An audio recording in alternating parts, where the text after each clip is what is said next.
होते हैं। और 44 वाद मार्गों में से हमने कुछ पढ़ लिए थे। आज हमें यहाँ से देखना है छल से।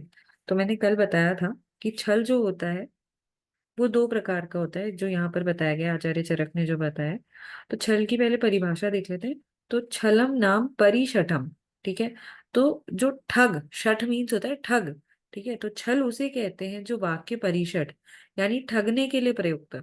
अर्थाभास, अर्थ कुछ भी नहीं हो, केवल अर्थ की तरह प्रतीत होता हो। अनर्थक, निष्प्रयोजन और वाकजाल मात्र हो। यह दो प्रकार का होता है, वाक छल और सामान्य छल। ठीक है। तो छल दो प्रकार का बता दिया, एक होता है वाक छल और एक होता है सामान्य छल। फिर वाक छल बता रहे हैं, जैसे कोई व्यक्ति कहता है कि यह वैद्य नवतंत्र है, अर्थात नया पढ़ा हुआ है, तब वैद्य कहता है नाहम नवतंत्रम एक तंत्रो अहमिति, अर्थात मैं नवशास्त्र का नहीं एक ही शास्त्र का विद्वान हूँ। तो ये क्या हो गया, ये एक तरीके का वाक छल कहलाता है। ठीक है। ऐसे ही सामान्य छल आता है। तो सामान्य छल देखो क्या होता है, जैसे एक वैद्य ने कहा रोगों को शांत करता है, सत सत को शांत करता है। ठीक है। रोगों को शांत करने के लिए औषध होती है। ऐसा कहने पर दूसरा विपक्षी वैद्य कहता है आप क्या कह रहे हैं, सत सत को शांत करता है। सत सत्ता वाली वस्तु है, सत रोग भी है और सत औषध भी है, इसलिए सत्तात्मक रोग सततात्मक औषध से शांत होते हैं। तो कुछ इसमें ज्यादा घुसने की जरूरत नहीं है, बस ये याद रखो कि छल क्या होता है, ठगने में जो प्रयुक्त होते हैं शब्द उन्हें छल बोला जाता है। अर्थाभास होता है इसमें, अनर्थक शब्द जो होते हैं या वाकजाल मात्र होता है इसे हम छल कहते हैं। और ये दो प्रकार का होता है, वाक छल और सामान्य छल। ठीक है। फिर विमर्श में आओ। तो विमर्श में न्याय दर्शन जो है, ठीक है, न्याय दर्शन ने तीन प्रकार का छल माना है, वाक छल, सामान्य छल और उपचार छल। ठीक है। जैसे हमने पिछले लेक्चर में पढ़ा था कि जो हेत्वाभास होता है वो कितने प्रकार का बताया गया है, बताओ। हेत्वाभास कितने प्रकार का बताया गया है? 5 प्रकार का। किसने बताया है?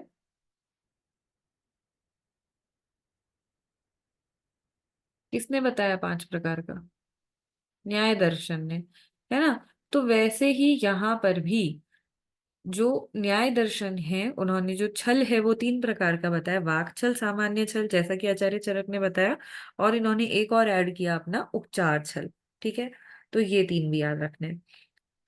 फिर आगे देखते हैं अहेतु। ठीक है। तो जो वाद मार्ग थे उसमें हमने हेतु भी देखा था, हेतु, और यहाँ आया है अहेतु। तो हेतु कितने प्रकार का बताया गया था वहां पे? हेतु कितने प्रकार का बताया गया था, कितने प्रमाण बताए थे वहां पे? हेतु मीन्स कारण। ठीक है। तो कितने कारण बताए गए थे, बताओ जल्दी से लिखो। कितने हेतु बताए गए हैं वाद मार्ग में? याद नहीं है? 4। ठीक है। तो हेतु कितने बताए गए हैं? 4 बताए गए हैं। ऐसे ही जो अहेतु होते हैं, हेतु मीन्स कारण, और अहेतु, अहेतु 3 प्रकार के होते हैं। देखो कौन कौन सा। पहला है प्रकरण सम, दूसरा है संशय सम, तीसरा है वर्ण्य सम। तो प्रसव से याद कर लो, प्रसव, इसकी ट्रिक हो गई प्रसव। तो प्र से प्रकरण सम, स से संशय सम और व से वर्ण्य सम हो गया। तो अहेतु 3 प्रकार के, प्रकरण सम, संचय सम और वर्ण्य सम। ठीक है। फिर देखो प्रकरण सम अहेतु, जैसे शरीर से भिन्न आत्मा नित्य है, ऐसा कहने पर दूसरा व्यक्ति कहे कि जिस कारण शरीर से आत्मा भिन्न है उसी कारण से नित्य है, क्योंकि शरीर अनित्य है इससे भिन्न आत्मा को होना चाहिए, यह इस प्रकरण में अहेतु है। ठीक है। तो इसमें भी ज्यादा डीप नहीं जाना है, कुछ नहीं पूछा जाता है, बस ये याद रखो अहेतु कितने प्रकार का, प्रकरण सम, संशय सम, वर्ण्य सम। ठीक है। मन करेगा तो पढ़ लेना, वैसे कुछ इंपॉर्टेंट नहीं है, पढ़ोगे तो कंफ्यूजन नहीं होगा बस। फिर आगे चलते हैं। आगे देखो बता रहे हैं अतीत काल। तो अतीत हमें पता है जो काल होता है, जैसे हम प्रेजेंट पास्ट फ्यूचर पढ़ते हैं, है ना। तो जो अतीत है वो पास्ट के लिए बोला जाता है वर्ड। तो अतीत कालम नाम यत पूर्वम वाच्यम तत्पश्चात उच्यते, यानी जिसे पहले कहना चाहिए यदि उसे बाद में कहा जाए तो उसे कालातीत कहते हैं या अतीत काल कहते हैं। मीन्स यहाँ पे क्या बोल रहे हैं, जैसे हम पढ़ते हैं कोई भी व्याधि पढ़ते हैं तो उसमें कैसे लिखा जाता है, निदान, पूर्व रूप, रूप, उपशय, संप्राप्ति, है ना। तो ये सीक्वेंस रहता है कि कैसे हमें व्याधि को लिखना है, क्या व्याधि का वर्णन करना है। अगर ये सीक्वेंस उलट गया कि पहले तो चिकित्सा बता दी, उसके बाद व्याधि के निदान बता रहे हैं, उसके बाद व्याधि का लक्षण बता रहे हैं, ऐसे करके बता रहे हैं, तो जो चीज पहले कहनी चाहिए थी, यानी पहले क्या कहना चाहिए था, निदान के बारे में बात करनी चाहिए थी, निदान ना बताकर पहले क्या बता दिया, चिकित्सा बता दी। तो यही यहाँ पे बोला है, जिसे पहले कहना चाहिए यदि उसे बाद में कहा जाए तो उसे कालातीत कहा जाता है। वह कालातीत दोषयुक्त होने से अग्राह्य होता है। तो ये भी एक तरह का दोष है कि जो चीज को हमें पहले बताना था वो बाद में बता रहे हैं, इससे भी अच्छे से ज्ञान नहीं हो पाता। निदान बाद में बताया, पहले चिकित्सा बता दी। तो ऐसा एग्जाम्पल आता है जब आप लोग चिकित्सा स्थान पढ़ोगे, वहां पे कुष्ठ बताया गया, कुष्ठ चिकित्सा, वहीं पे श्वित्र का वर्णन किया गया, तो श्वित्र में पहले वहां पे चिकित्सा बता दिया जब श्वित्र का वर्णन आता है ना, तो वहां पे मलपूरस ये वगैरह ऐसे करके जो उसकी चिकित्सा आती है श्वित्र की, पूरी ऐसे लिखी है। फिर जाके उसके निदान, लक्षण, ये सारी चीजें बताई हैं। ठीक है, तो ये क्या कहा जाएगा, ये अतीत काल या कालातीत कहेंगे इसे। वह कालातीत दोष युक्त होने से अग्राह्य होता है। इस प्रकार निग्रह स्थान में आए हुए को निग्रह ना करने के बाद में जब वो दूसरे पक्ष को लेकर शास्त्रार्थ करता है, ऐसा जानकर यह निग्रह किया जाएगा, तो उसका वह निग्रह वचन कालातीत हो जाने से असमर्थ होता है। ठीक है, मीन्स ये है कि जो कालातीत है वो दोष युक्त वाक्य होते हैं। ठीक है, फिर आते हैं नेक्स्ट उपालंभ। तो देखो उपालंभ में क्या बोल रहे हैं, उपालंभो नाम हेतु दोष वचनम, यानी हेतु में दोषों का दिखाना या कहना उपालंभ कहा जाता है। ठीक है, तो जो हेतु है, जो कारण है, उसमें दोषों का दिखाना या कहना, क्या कहेंगे इसे, उपालंभ कहते हैं। जैसे पहले अहेतु स्वरूप हेत्वाभास भी की व्याख्या की गई है। ठीक है, तो अहेतु के रूप में हेत्वाभास की जो व्याख्या की गई है वो भी क्या है, एक तरीके का उपालंभ है। ठीक है, क्योंकि हेतु में जो दोष हम बता रहे हैं उसे क्या कहा जाता है, उपालंभ कहते हैं। आगे चलते हैं, अब आता है परिहार। तो परिहार, इसमें देखो, परिहारो नाम तस्यैव दोष वचनस्य परिहरणम, मीन्स उसी दोष वचन का निराकरण करना परिहार कहलाता है। जैसे आत्मा के शरीर में रहने पर जीव के लक्षण अर्थात सुख दुख इच्छा द्वेष धर्म अधर्म नित्य दिखाई देते हैं, उस आत्मा से के निकल जाने पर जीवन के लक्षण नहीं दिखाई पड़ते, भिन्न इसलिए आत्मा शरीर से भिन्न है और नित्य है। ठीक है, तो यहाँ पर परिहार का बेसिकली मतलब है कि हम जो कंक्लूजन निकाल रहे हैं, जो हम निष्कर्ष निकाल रहे हैं, वो परिहार कहलाता है। ठीक है, उसी दोष वचन का निराकरण करना, यानी उसी दोष वचन जो हमारी प्रतिज्ञा थी उसका निराकरण करना, यानी उसका निष्कर्ष निकालना क्या कहलाता है, परिहार कहलाता है।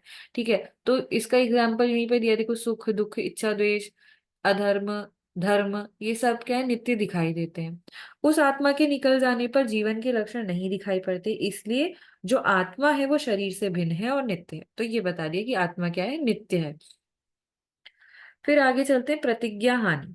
तो देखो, प्रतिज्ञा हमने पहले ही पढ़ा था, प्रतिज्ञा होता है जो हम एम डिसाइड कर रहे हैं, जैसे उसमें एग्जाम्पल था कि पुरुष नित्य है। ठीक है, अब प्रतिज्ञा हानि, तो थोड़ा थोड़ा इस वर्ड से भी समझ जाना चाहिए। क्या बोल रहे हैं, देखो, पहले की हुई प्रतिज्ञा को परास्त होने पर त्याग देना अथवा पहले की गई प्रतिज्ञा के बाद में स्थापना करने में असमर्थ होना प्रतिज्ञा हानि है। कि जो हमने एम डिसाइड किया था, जो हमने प्रतिज्ञा की थी, हम उसको प्रूव करने में सक्षम नहीं है। ठीक है, जैसे पहले प्रतिज्ञा किया कि पुरुष नित्य है, जब हारने लगा तो कह दिया कि अनित्य है। ठीक है, तो इसे क्या बोला जाता है, प्रतिज्ञा हानि कहा जाता है। कि जब कोई व्यक्ति अपनी प्रतिज्ञा को सिद्ध नहीं कर पा रहा है और क्या हो रहा है, उसमें असमर्थ हो रहा है। जैसे पहले उसने प्रतिज्ञा क्या की थी कि पुरुष नित्य है, और जब वो सिद्ध नहीं कर पाया या हारने लग गया तो उसने क्या कहा, पुरुष अनित्य है। तो ये क्या कहलाता है, प्रतिज्ञा हानि कहलाता है। ठीक है, फिर आते हैं आगे। तो देखो यहाँ पर बता रखा है अभ्यनुज्ञा। ठीक है, अभ्यनुज्ञा क्या होता है, जहां पर इष्ट और अनिष्ट को भी स्वीकार करे किया जाता है उसे अभ्यनुज्ञा कहा जाता है। मीन्स कि ऐसे कहीं पर ऐसी चीजें लिखी हुई हैं जहां पर हम इष्ट जो हमारे लिए अच्छा है हम उसको भी स्वीकार कर रहे हैं, और जो हमारे लिए अच्छा नहीं है हम उसको भी स्वीकार कर रहे हैं, तो उसे क्या बोला जाता है? अभ्यनुज्ञा बोला जाता है। ठीक है। फिर आते हैं हेतुअंतर। तो देखो, जहां प्रकृत हेतु कहना चाहिए वहां विकृत हेतु का कहना हेतु अंतर कहलाता है। कि जो हेतु होना चाहिए, ठीक है, प्राकृत हेतु वहां कहना चाहिए था, लेकिन वहां पर विकृत हेतु की बात कर दी, तो उसे क्या कहेंगे? हेतु अंतर। तो हेतु में अंतर आ जाना, ठीक है, हेतु अंतर कहलाता है। प्रकृत हेतु की जगह विकृत हेतु का कहना हेतु अंतर कहलाता है। फिर आगे चलते अर्थांतर। तो देखो, जहां एक विषय का कहना उचित हो वहां दूसरा विषय कहना, ठीक है, तो जहां पर हमें एक विषय कहना चाहिए था वहां पे कोई और विषय कह दिया, इसे क्या कहेंगे? अर्थांतर कहेंगे। जैसे जहां ज्वर का लक्षण कहना हो वहां पर प्रमेह का लक्षण कहना क्या कहलाता है? अर्थांतर कहलाता है। आगे चलते हैं। अब आता है हमारा लास्ट वाद मार्ग, 44वां वाद मार्ग, जिसे हम कहते हैं निग्रह स्थान। ठीक है, तो निग्रह स्थान, पराजय को प्राप्त करना निग्रह स्थान कहलाता है। तो ये निग्रह स्थान भी क्या होता है? ये तीन प्रकार का होता है। ठीक है, तो तीन प्रकार का, इसमें बहुत सारी चीजें हमने देखी। जैसे हमने समय देखा, समय भी क्या बताया था? तीन प्रकार का बताया था। ठीक है, अहेतु हमने देखा अभी, अहेतु भी कितने प्रकार का था? तीन प्रकार का था। ऐसी जो निग्रह स्थान है, निग्रह स्थान भी क्या है? तीन प्रकार का बताया गया है। ठीक है, तो पराजय को प्राप्त करने को क्या कहते हैं? निग्रह स्थान बोला जाता है, और ये तीन प्रकार का है। फिर इसमें क्या बोल रहे हैं, देखो, ज्ञानवती सभा में तीन बार कहे जाने पर भी वाक्य के अर्थ को न जानना, अथवा अन अनुयोज्य का अनुयोग या अनुयोज्य का अन अनुयोग करना। ठीक है, प्रतिज्ञा हानि, अभ्यनुज्ञा, कालातीत वचन, अहेतु, न्यून, अधिक, व्यर्थ, अनर्थक, पुनरुक्त, विरुद्ध, हेतुअंतर और अर्थांतर, ये निग्रह स्थान कहे जाते हैं। तो इन सब को क्या बता दिया? निग्रह स्थान कहा। और निग्रह स्थान की परिभाषा क्या आती है? पराजय को प्राप्त होना क्या कहलाता है? निग्रह स्थान कहलाता है। और श्लोक में देखो क्या लिखा है? निग्रह स्थानम नाम पराजय प्राप्ति। तो पराजय की प्राप्ति ही क्या कहलाता है? निग्रह स्थान कहलाता है। अब आगे चलते हैं। तो इस तरीके से हमने 44 वाद मार्ग पूरे करे। तो ये जो टॉपिक था ये इस अध्याय का सबसे बड़ा टॉपिक था। तो इस प्रकार वाद मार्ग में प्रयुक्त होने वाले पदों की व्याख्या उद्देश्य के अनुसार कर दी गई है। ठीक है, फिर ये वाद के स्थल छोड़ो, अब यहां से देखना है हमें। तो देखो, दशविध परीक्ष विषय जो तुम कह रहे थे, दशविध परीक्ष भाव, ये यही होते हैं। और इसी चैप्टर में हम आगे दशविध परीक्षा भी पढ़ेंगे कि दशविध परीक्षा क्या होती है। तो दशविध परीक्ष भाव क्या है? देखो, वैद्यों की ज्ञान वृद्धि के लिए कुछ प्रकरण यहाँ कहा जाता है। कुशल व्यक्ति ज्ञान पूर्वक कार्य करने को प्रशंसित मानते हैं। तो दशविध परीक्ष भाव क्या क्या है? कारण, करण, कार्य योनि, कार्य, कार्यफल, अनुबंध, देश, काल, प्रवृत्ति और उपाय।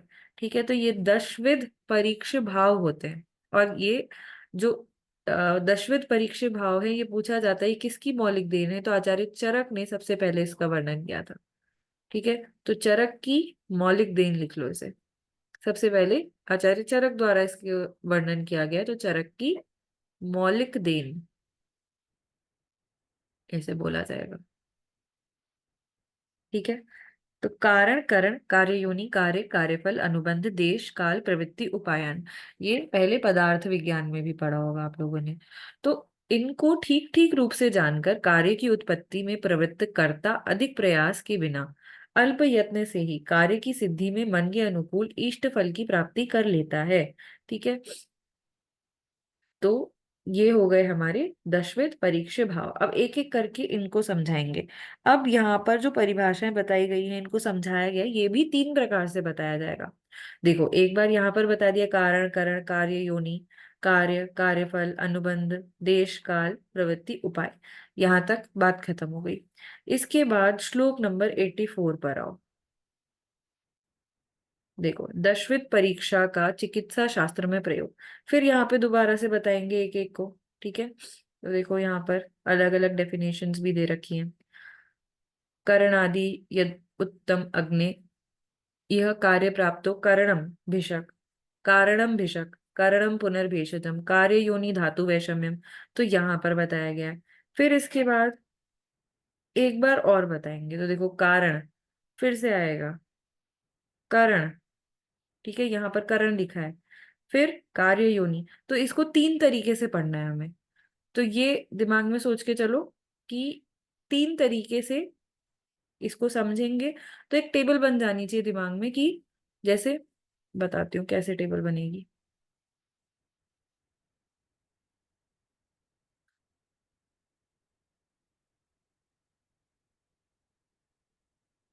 तो देखो, एक टेबल बनाओगे, यहाँ पे तो सारे दशविध परीक्षे भाव लिख लेना कि कारण, करण, कार्य योनि, कार्य, कार्यफल।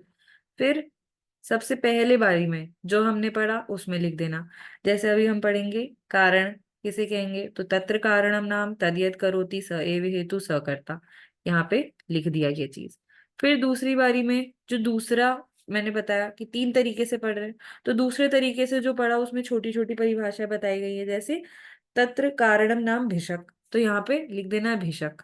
ठीक है, फिर तीसरी बारी में जब हम पढ़ेंगे तो वहां पर जो चीजें बताई गई है वो यहाँ पे ऐड कर देनी है। ठीक है, तो इस प्रकार से ये जो तीनों तरीके से हम दशविध परीक्षा भाव पढ़ेंगे वो समझ में आ जाएगा एक ही बारी में। ठीक है, और पेपर में लिखने में भी इजी रहेगा और अच्छे से एक्सप्लेनेशन भी हो जाएगा। तो देखो एक एक करके पढ़ते हैं। सबसे पहला वाला पढ़ेंगे, तो कारण। ठीक है, तो जो वैद्य चिकित्सा करता है वो कारण होता है। ठीक है, तो कारण मीन्स जो कर रहा है, जो चिकित्सा कर रहा है वो कारण है। ठीक है, उसी को हेतु भी कहते हैं और वही कर्ता भी है। ठीक है, तो कर्ता और कारण एक ही होता है।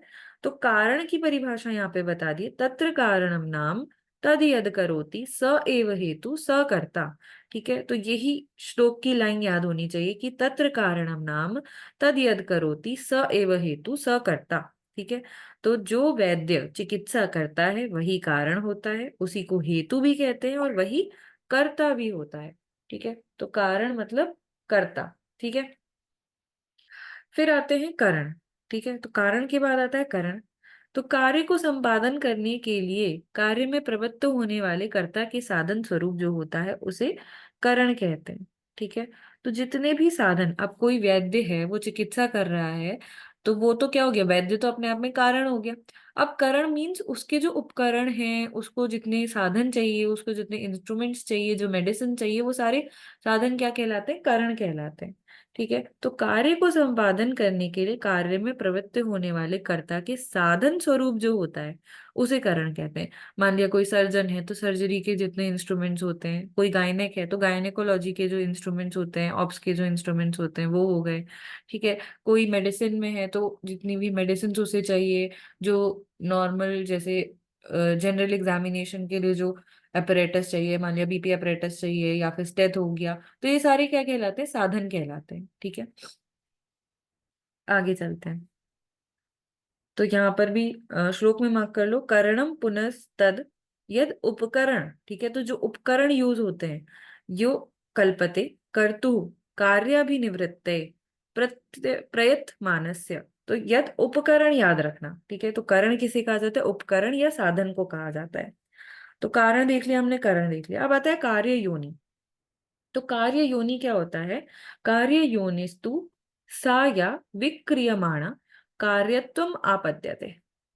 तो कार्य योनि उसे कहते हैं जो भिन्न भिन्न परिवर्तनों को प्राप्त होते हुए कार्य रूप में परिणत होती है। ठीक है, तो भिन्न भिन्न परिवर्तन जिसमें हो रहे हैं वो क्या कहलाती है, कार्य योनि कहलाती है। ठीक है, तो कार्य योनि सा या विक्रियमाणा कार्यत्वम आपद्यते। तो जो भिन्न भिन्न परिवर्तनों को प्राप्त होते हुए कार्य रूप में परिणत हो उसे कार्य योनि कहेंगे। ठीक है, फिर आता है कार्य। तो कार्य किसे कह रहे हैं, अपने इति कर्तव्य को निश्चित करने के बाद जिस प्रयोजन से कर्ता क्रिया में लगता है, तो कार्य। अब जो करता है, कर्ता कौन है, हमने देखा कारण जिसे हम कह रहे हैं, और वही क्या है, भिषक भी है। तो बेशक जिस प्रयोजन से क्रिया में लग रहा है उसे क्या कहेंगे, कार्य कहेंगे। तो भिषक का प्रयोजन क्या होता है, धातु साम्यता होता है, ठीक है। तो कार्य क्या है, जिस प्रयोजन से कर्ता यानी डॉक्टर क्रिया में लग रहा है, क्रिया मीन्स वर्क कर रहा है, उसे क्या कहते हैं, कार्य कहते हैं। ठीक है, थोड़ा सा टफ है, बार बार इसको एक दो बार और पढ़ोगे, इसलिए इसको 3 बार बताया गया है। ठीक है, और तीनों अलग अलग ढंग से बताया गया है, इसलिए यहाँ पर पुनरुक्त दोष भी नहीं होगा।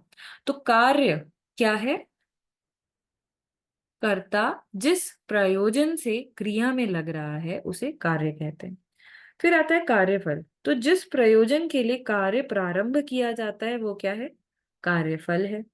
फिर आता है अनुबंध। तो जो कार्य करने के बाद कार्य के द्वारा अच्छा या बुरा फल कर्ता को अवश्य भोगना पड़ता है, उसे क्या कहते हैं, अनुबंध कहते हैं। तो अनुबंध क्या है, जो फल मिल रहा है कार्य करने के बाद, उसे चाहे वो अच्छा हो या बुरा हो, उसे अनुबंध कहा जाता है। फिर आता है देश। तो रोग या औषध द्रव्य मात्र का जो अधिकरण होता है उसे देश कह रहे हैं। तो देश तो अधिष्ठानम, ठीक है। देश किसे कह रहे हैं, अधिष्ठान को कह रहे हैं। रोग या औषध द्रव्य मात्र का जो अधिकरण होता है, यानी रोग किसके अंदर हो रहे हैं, देश यानी जो शरीर देश है, ठीक है। औषध द्रव्य मात्र का जो अधिकरण हो रहा है, औषध का हम यूज कहाँ कर रहे हैं, देश में ही यूज कर रहे हैं, ठीक है। तो इसका अधिकरण क्या है, जो बॉडी है उसे ही क्या कह रहे हैं, देश कह रहे हैं। फिर आता है काल। तो काल पुनः परिणाम, ये बहुत बार कोटेशन आती है। तो काल किसे कहते हैं, परिणाम को कहते हैं। जो ऋतु मास अयन वर्ष आदि में स्वयं परिणाम परिवर्तनशील है उसे क्या कहा जाता है, काल कहा जाता है। नेक्स्ट आता है प्रवृत्ति। तो कार्य के लिए जो चेष्टा होती है उसे प्रवृत्ति कहते हैं, ठीक है। तो कार्य के लिए जो भी एक्टिविटी की जा रही है उसे क्या कहते हैं, प्रवृत्ति कहते हैं। वही क्रिया कर्म यत्न कार्य समारंभ भी कहा जाता है। तो यहाँ पे श्लोक में मार्क करना, क्रिया कर्म यत्न कार्य समारंभश्च, ये क्या है, प्रवृत्ति है। तो ये एमसीक्यू में बहुत कॉमनली पूछे जाते हैं, ठीक है। ये जो छोटी छोटी कोटेशन है, जैसे विक्रियमाणा, ये किस में आया था, कार्य योनि में आया था, ठीक है। जैसे यत प्रयोजन, तो वो कार्यफल है जिस प्रयोजन से काम हो रहा है। और अधिष्ठानम, किसको अधिष्ठान बोल रहे हैं, देश को। पुनः परिणाम, काल को परिणाम बोला जा रहा है। ऐसी जो प्रवृत्ति है वो क्या है, क्रिया कर्म यत्न कर्म सॉरी कार्य समारंभश्च, ठीक है। तो वही क्रिया कर्म यत्न और कार्य समारंभ भी कहा जाता है प्रवृत्ति को। तो जो भी एक्टिविटी की जा रही है, ठीक है, उसे क्या कहेंगे, उसे प्रवृत्ति कहेंगे। नेक्स्ट आता है उपाय, ठीक है। उपाय लास्ट है। तो कारण करण व कार्य योनि का सौष्ठव, ठीक है, अर्थात कार्य के अनुरूप या अनुगुण होना, और अभिविधान कार्य उत्पादक अवस्थिति का सम्यक रूप से होना उपाय कहा जाता है। तो उपाय किसे कहेंगे, जब तीन, तो कारण आदि नाम लिखा है यहाँ पे, तीन कारण करण और कार्य योनि अच्छे से हो, ठीक है। कि कारण यानी जो वैद्य है उसका भी सौष्ठव हो, यानी अपना कार्य अनुरूप कर रहे हैं, अनुगुण हो रहा है। फिर करण, जो उपकरण है वो भी अच्छे हैं, साधन है सब सही है। कार्य योनि यानी जो भिन्न भिन्न परिवर्तन हो रहे हैं वो भी सम्यक रूप से हो रहे हैं, तो उसे क्या कहा जाता है, उपाय कहा जाता है। कार्य कार्यफल और अनुबंध को छोड़कर करण कारण और कार्य योनि का कार्य उत्पादक होना उपाय कहा जाता है, क्योंकि करण आदि तीनों का सौष्ठव, सौष्ठव मीन्स अच्छा होना उनका, और अभिविधान कार्य का उत्पादक होता है, इसलिए वह उपाय है, ठीक है। कार्य की उत्पत्ति के बाद उपाय का कोई प्रयोजन नहीं होता, ठीक है। तो कार्य, एक बार कार्य की उत्पत्ति हो गई फिर उपाय का कोई प्रयोजन नहीं है, कि कारण करण कार्य योनि कैसा है इसका कोई मतलब नहीं रह जाता जब कार्य हो गया। जिस समय कार्य की उत्पत्ति होती है उस समय भी उपाय की कोई आवश्यकता नहीं होती, कार्य के उत्पन्न होने पर उसका फल होता है। फल के बाद अनुबंध होता है, हमें पता है, जो अच्छा बुरा जो भी फल मिल रहा है उसे अनुबंध कह रहे हैं। इसीलिए कारण करण कार्य योनि इन तीनों को सुंदर रूप से संपादन करने को ही उपाय माना जाता है। कि कारण करण और कार्य योनि ढंग से हो रहा है उसी को हम क्या कह रहे हैं, उपाय बोल रहे हैं, ठीक है। फिर आता है परीक्षा के बाद ही कार्य का प्रारंभ। यदि कारण इत्यादि 10 जो परीक्ष भाव बताए गए हैं उन्हें कार्य करने के पहले परीक्षा कर लेनी चाहिए, इसके बाद कार्य में प्रवृत्त होना श्रेष्ठ माना जाता है। ठीक है, तो जितने भी हमने 10 परीक्षा भाव देखे कि मान लिया कारण है यानी वैद्य की परीक्षा कर लेनी चाहिए, करण उपकरण देख लेने चाहिए कि साधन जो हमारे पास है वो सही है या नहीं है, जो मेडिसिन है कहीं वो एक्सपायर तो नहीं है, जो इंस्ट्रूमेंट्स है कहीं वो कंटामिनेटेड तो नहीं है, राइट। फिर आता है कार्य योनि, जो भिन्न भिन्न परिवर्तन हो रहे हैं उनकी परीक्षा कर लेनी चाहिए, जो कार्य है उसकी परीक्षा कर लेनी चाहिए, जो प्रयोजन है वो हमें देख लेना चाहिए कि हमारा प्रयोजन ठीक है या नहीं है, अनुबंध जो जो अच्छा बुरा जो भी फल आ रहा है उसे देखना, उसकी परीक्षा करना, फिर जाके हमें क्या करना चाहिए, जो चिकित्सा होती है वो क्या मानी जाती है, श्रेष्ठ मानी जाती है। ठीक है, फिर आते हैं नेक्स्ट वमन आदि विषयक प्रश्न।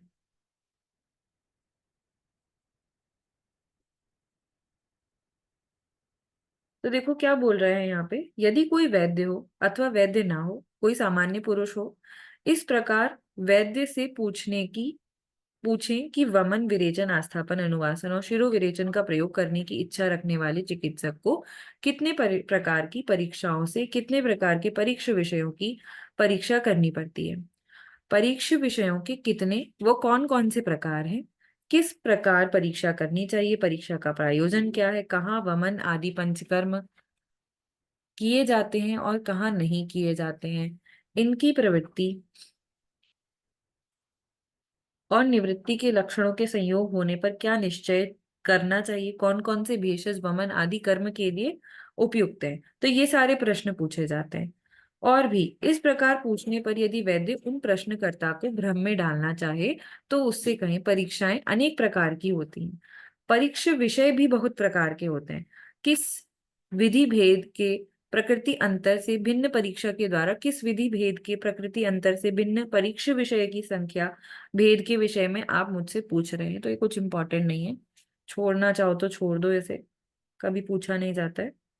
बस ये बोल रहे हैं कि जो भी ये जो परीक्षा की गई, ये जो कारण करण कार्य यूनि बताई गई, अब इनका भी डिटेल में पूछ रहे हैं कि जैसे वमन आदि के परिप्रेक्ष्य में इसको बताओ, ठीक है, कौन से परीक्ष विषय हैं उनके बारे में बताओ, तो आगे सब इसका वर्णन किया गया है, ठीक है। तो चिकित्सा शास्त्र में इसका प्रयोग बता रहे हैं यहाँ पर, ठीक है, 10वीं परीक्षा का चिकित्सा शास्त्र में प्रयोग बता रहे हैं। तो देखो सबसे पहले आता है इह कार्य प्राप्तो कारणम भिषक, तो जैसे हमने उधर देखा था तत्र कारणम नाम तद यत् करोति स एव हेतु स करता, ठीक है, वही कारण है वही हेतु है वही करता है।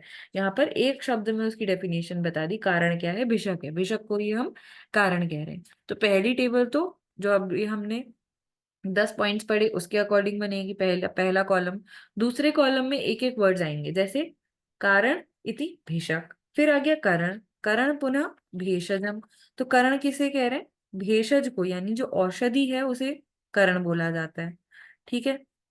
फिर आता है कार्य योनिस्तु योनि धातु वैषम्य, और कार्य योनि जो भिन्न भिन्न परिवर्तन जो हो रहे हैं उससे क्या होती है, धातु वैषम्य, ठीक है, धातु विषमता को क्या कहा जाता है, कार्य योनि बोला जाता है।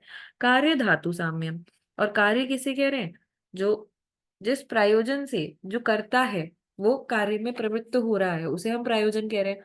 तो चिकित्सक का प्रयोजन क्या होता है, हमेशा और हमेशा धातु साम्यता, कि धातुओं को सम करना।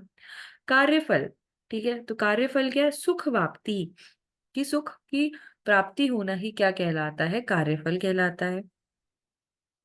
फिर आते हैं नेक्स्ट अनुबंध, अनुबंध खलु आयु, तो अनुबंध क्या है, तो अनुबंध हमने देखा था कि जो सुख दुख मतलब जो अच्छा या बुरा जो भी फल हमें प्राप्त हो रहा है वो अनुबंध कहलाता है। तो कार्य फल के बाद आयु अगर ठीक रह रही है, ठीक है, खलु आयु बोला है यहाँ पे, आयु अगर ठीक रह रही है तो उसे हम क्या कहते हैं, अनुबंध कहते हैं। अब नेक्स्ट आते हैं देशो, देशो भूमि आतुरश्च, तो देश यहाँ पर दो प्रकार का बता दिया है, ठीक है, देश एक भूमि देश एक आतुर देश, ठीक है। एक तो देश से हम समझ रहे हैं आतुर यानी जो बॉडी है उसको भी हम देश बोल रहे हैं, और एक भूमि जो हमारी सरफेस है जो हमारी अर्थ है उसे भी हम भूमि ले रहे हैं, उसे भी हम देश बोल रहे हैं। तो देश दो प्रकार के, एक भूमि देश एक आतुर देश। नेक्स्ट आता है काल, तो काल पुनः संवत्सर आतुरश्च अवस्था, तो ये हमें पता ही है, नित्यक और आवस्थिक काल हम पढ़ते हैं, वही यहाँ पर बता रखा है। ठीक है, एक संवत्सर काल हो गया और ये एक रोगी की अवस्था के अनुसार हो गया। फिर आता है प्रवृत्ति। तो प्रतिकर्म समारंभ, इसे क्या कहा जाता है? प्रवृत्ति कहा जाता है। तो प्रति रोगियों की चिकित्सा के लिए जो कार्य का आरंभ किया जाता है उसे क्या कहते हैं? प्रवृत्ति बोला जाता है। तो प्रतिकर्म समारंभ, हर एक रोगी के लिए जो कर्म स्टार्ट किया जा रहा है उसे क्या कहेंगे? प्रवृत्ति कहेंगे। उपायस्तु भिषग आदि नाम सौष्ठव, तो ये हम पहले ही देख चुके हैं कि जो कारण करण और कार्य योनि है इसका सौष्ठव अगर है, यानी वैद्य का, औषध का और कार्य योनि का, इन तीनों का अच्छी प्रकार कार्य अगर हो रहा है तो उसे हम क्या कहेंगे? उपाय कहते हैं। सौष्ठवम अभिविधानम च सम्यक। ठीक है, अब हिंदी देखते हैं, हिंदी में क्या क्या लिखा है वही चीज। यहाँ पर कार्य प्राप्ति में करण वैद्य होता है, तो हम देख चुके। करण जो होता है उसे औषध को कहा जाता है, क्योंकि स्वधातु साम्य रूपी चिकित्सा में कारण वैद्य के सहायक भूत औषध होती है। कार्य योनि, कार्य रोग उसका योनि, कारण धातु का विषम होना है। कार्य धातुओं के विषय विषम होने पर, विषम है, विषम होने पर उत्पन्न रोगों में धातुओं को सम कर रोग नाश करना कार्य है। ठीक है, तो धातु साम्य ही क्या है? कार्य कहलाता है। फिर कार्यफल, तो सुख प्राप्ति, और इसी के द्वारा वैद्यों को अर्थ प्राप्ति और यशो लाभ भी होता है। अतः अर्थ प्राप्ति, यश प्राप्ति के साथ साथ सुख प्राप्ति कार्यफल कहलाता है। अनुबंध, जो हमें उसका फल मिल रहा है, चाहे वो अच्छा है चाहे बुरा है, तो कार्यफल के बाद आयु का ठीक रहना ही क्या कहलाता है? अनुबंध कहलाता है। फिर आता है देश, तो देश दो प्रकार का, भूमि देश और देह देश, यानी रोगी का देश, रोगी का शरीर। फिर काल, यह संवत्सर और रोगी की अवस्था अनुसार होता है। नेक्स्ट प्रवृत्ति हमने देखा, तो प्रति रोगियों की चिकित्सा के लिए जो कार्य का आरंभ किया जाता है उसे प्रवृत्ति कहते हैं। उपाय, वैद्य, औषध, कार्य योनि, इन तीनों में अच्छी प्रकार कार्य करने की तत्परता का आना उपाय है। यहाँ भी इस उपाय के विषय के पहले कहे गए उपाय भेद से ही व्याख्या की गई है। ये कारण आदि 10 परीक्षों को चिकित्सक आदि 10 में विस्तार कर दिखा दिया गया है। उसी अनुपूर्वी से ही ये 10 चिकित्सा आदि के परीक्ष कहे गए हैं। तो ये हमने दूसरी तरीके से भी इन 10 परीक्ष भावों को पढ़ लिया। ठीक है, उन 10 परीक्षों को, जिन जिन भेदों की जिस प्रकार परीक्षा होनी चाहिए उनकी उसी प्रकार व्याख्या की जाती है। तो ये बता दिया कि इनकी कैसे कैसे परीक्षा की जाती है, कैसे कैसे चिकित्सा शास्त्र में इनका प्रयोग किया जाता है। कि कारण जो है वो वैद्य है, करण जो है उसको औषध यहाँ पे बता दिया है। इससे पहले बोला था कि वो उपकरण होता है, तो उपकरण में औषध भी आ सकती है, उपकरण में बाकी जो इंस्ट्रूमेंट्स है वो भी आ सकते हैं। या फिर जो भी, जैसे मान लिया पंचकर्म का कोई वैद्य पंचकर्म कर रहा है, तो उसमें जितने भी उपकरण चाहिए वो सारे किस में आएंगे? कर्ण में आएंगे। ठीक है, फिर आते हैं, अब तीसरी तरीके से व्याख्या यहाँ पर की जा रही है। तो क्या बोल रहे हैं देखो, चिकित्सा में कारण चिकित्सक होता है, फिर वही बात बोल दी। तो कारणम भिषक इत्युक्तम अग्दे। ठीक है, तो यह पहले कहे आए हैं, उसकी परीक्षा यह है, चिकित्सक उसे कहते हैं जो चिकित्सा द्वारा रोग को दूर करता है, हमें पता है।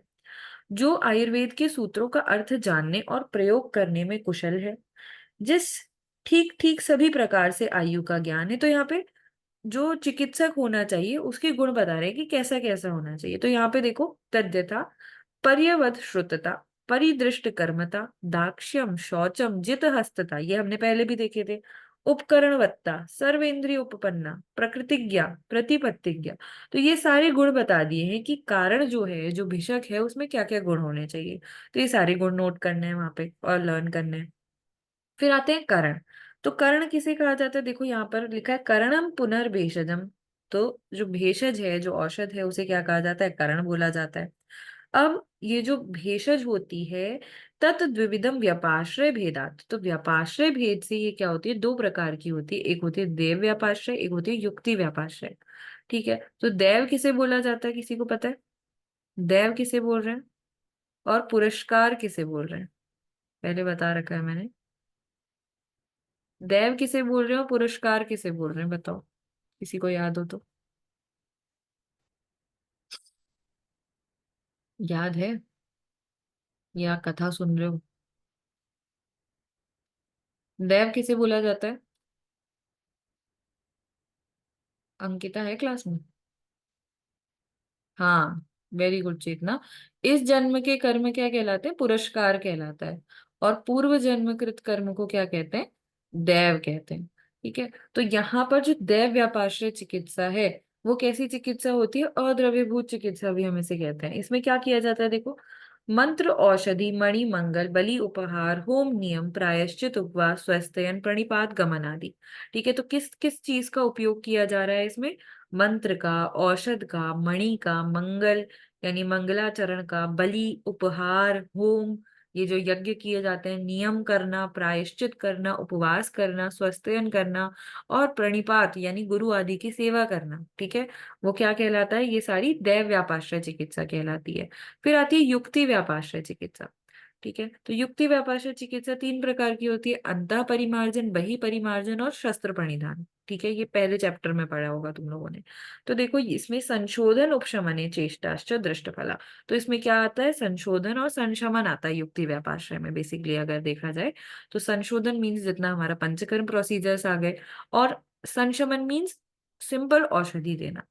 तो ये दो प्रकार की चिकित्सा यहाँ पे बता दी, भेषज या औषध दो प्रकार की बता दी, व्यापाश्रय भेद से, दैव व्यापाश्रय और युक्ति व्यापाश्रय। फिर आ रहे हैं, फिर से द्विविध भेद कर रहे हैं। एक होती है द्रव्यभूत चिकित्सा, एक होती है अद्रव्यभूत चिकित्सा। तो द्रव्यभूत में तो हम क्या करते हैं? द्रव्य यूज कर रहे हैं, ठीक है, यानी औषधि यूज कर रहे हैं।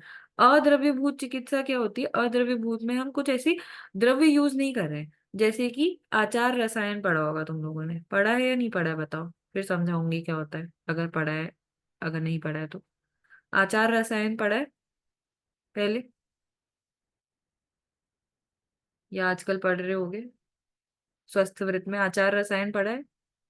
नाम सुना है किसी ने? है ना? तो जिन्होंने नहीं सुना है वो इसमें सुन लो कि जो रसायन है, रसायन चिकित्सा है, रसायन चिकित्सा में कुछ ऐसी चीजें बताई गई हैं जो क्या होती हैं, जो द्रव्य नहीं है। जैसे कि सत्य बोलना, क्रोध नहीं करना, ऐसी कुछ चीजें। तो ये द्रव्य नहीं है, ये कोई औषधि भी नहीं है, लेकिन ये क्या करती है? जैसे कोई व्यक्ति सत्य बोलता है, ऐसे बताया गया है कि ये रसायन की तरह काम करती है, तो ये क्या कहलाती है? अद्रव्यभूत चिकित्सा कहलाती है। तो उसका श्लोक आता है बहुत बड़ा सा, और हर साल ये क्वेश्चन पूछा जाता है, आचार रसायन बताओ। हमारे उसमें तो 10 मार्क्स में भी आया है ये। ठीक है, तो 10 मार्क्स में या 5 मार्क्स में भी पूछा जाता है आचार रसायन के बारे में। तो ये स्वस्थ वृत्त में आज ही जाके पढ़ लेना, याद कर लेना, क्योंकि एक इंपॉर्टेंट क्वेश्चन है। तो अद्रव्यभूत चिकित्सा आचार रसायन होता है। अब आचार रसायन में सारे के सारे अद्रव्यभूत चिकित्सा बताई गई एक्सेप्ट दो चीजें। वो दो चीजें ढूंढ के लाओगे। ठीक है, तो दो चीजें इसमें द्रव्यभूत बताई गई हैं, कि दो चीजें हम ऐसे खाने के लिए दे सकते हैं, लेकिन बाकी चीजें जैसे सत्य बोलना, ये तो कोई ऐसे हम वो नहीं दे सकते ना मेडिसिन के फॉर्म में, ये हम सिर्फ एडवाइस कर सकते हैं, तो ये अद्रव्यभूत चिकित्सा कहलाती है। तो उसमें ऐसे श्लोक आता है, सत्यवादिनम अक्रोधम निर्वृत्तम मध्य मैथुनात् अहिंसकम